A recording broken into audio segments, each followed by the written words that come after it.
Hello, I just got some new moulds from Artico, it's called. What did I do with them? There it is. Steam pump, cogs and gears. That's what they are. From Artico, yes. And these are theirs that they've done. I think they must have done them in a similar way because I can't see any other way to do it. But you could probably use these quite successfully for resin.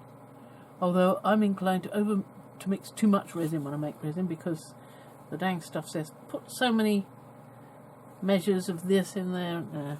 And when you only want a little bit, that's not a good way to do it. I got a couple of others at the same time.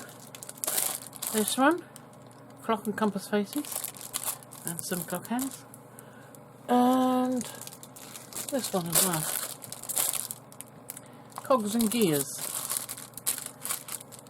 So I've got two lots of cogs and gears, and one clock faces and compass faces, which I'm quite pleased with actually.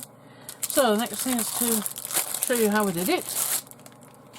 Right, I'm going to show you the knack of getting a decent impression out of these moulds. These things are extremely rubbery. They're silicone moulds, but yeah, I've had a lot of problems with it.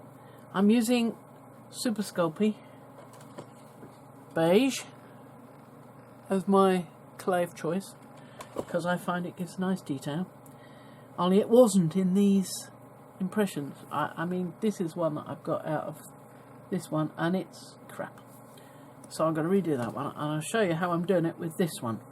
So start with a circle of clay or a ball of clay, yeah? Start with a ball, and this one's about the right size because I've tried this before and I'll show you the knack of it.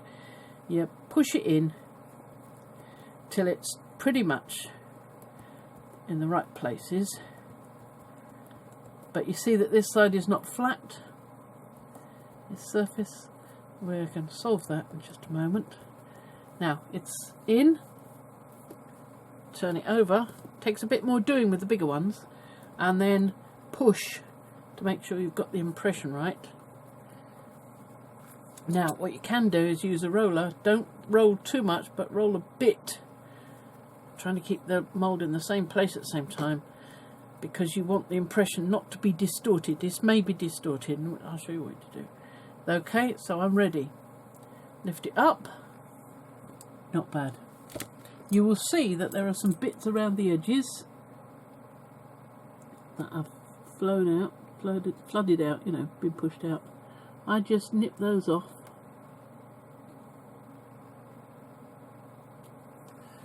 And add them to the next ball of clay. Some little bits there.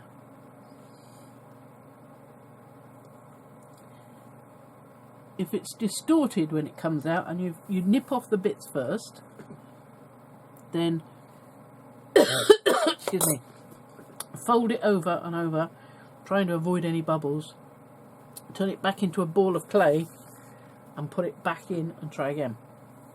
Okay, so I'm going to do that with this one. Okay, this one from here didn't work. Okay, hang on. Let's get this one out of the way so that you can see what I'm doing. There we go. There he goes there.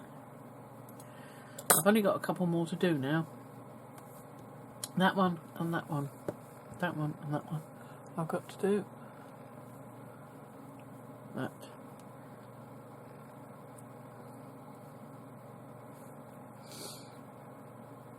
Trying to get it back into a ball without including any air bubbles. Sorry about that. I could do the drink of water. Where'd I put my water? Oh, it's over there. Okay, I'm rolling this into a ball while I get my drink of water. And what you do when you've got your ball of clay. Now this one's got some detailed impressions in it, but they're very shallow. And this stuff is so rubbery, I mean, it's like jelly. Okay, so I've got a feeling this is going to be a bit too much clay for this, but that's okay. Turn it over. Push again from this side. Don't think I'm going to need that, but it helps to flatten if you need to flatten.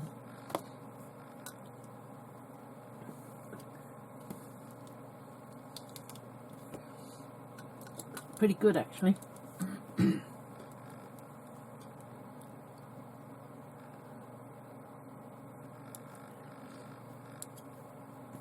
And just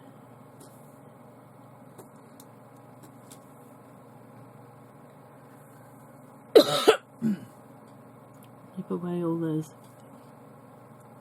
little excess bits.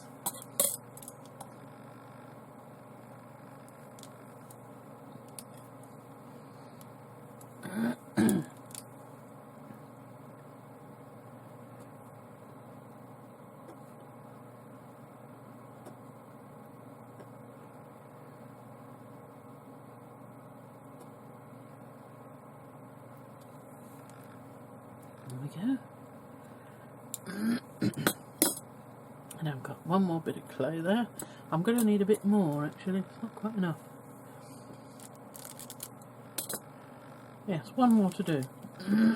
Not quite enough I don't think, but we'll try it, we'll try it. This is the last one.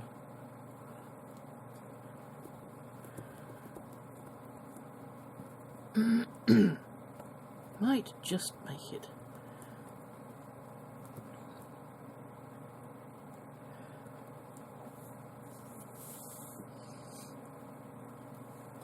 Turn it over. This gives you a firm flat base, you see, doing it this way, I've found. And I'll show you all the ones I've done in a moment.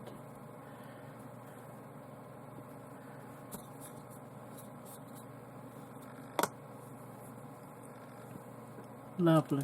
That's not bad at all. Actually, there's not much excess clay either. Nice thin piece. And here are all the others. Just like the mould.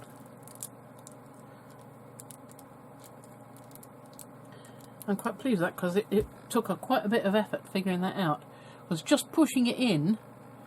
See, the thing is so wibbly, even on the flat surface, it's just doesn't work. And there we go. There they all are.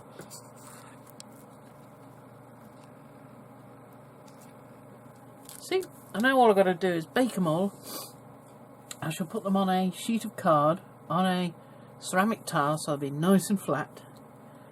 Although I may redo, no, I'm not going to redo that one. That was a so-and-so to do. What I did with that one, it's this one. I put a ball of clay in the centre first, then add another ball of clay for the rest of it. And that way, I got the bit in the impression, in the divot there. So there we are. I will then be able to paint those with swelling up metal paint and add any kind of distress I feel like. And that's how you do it.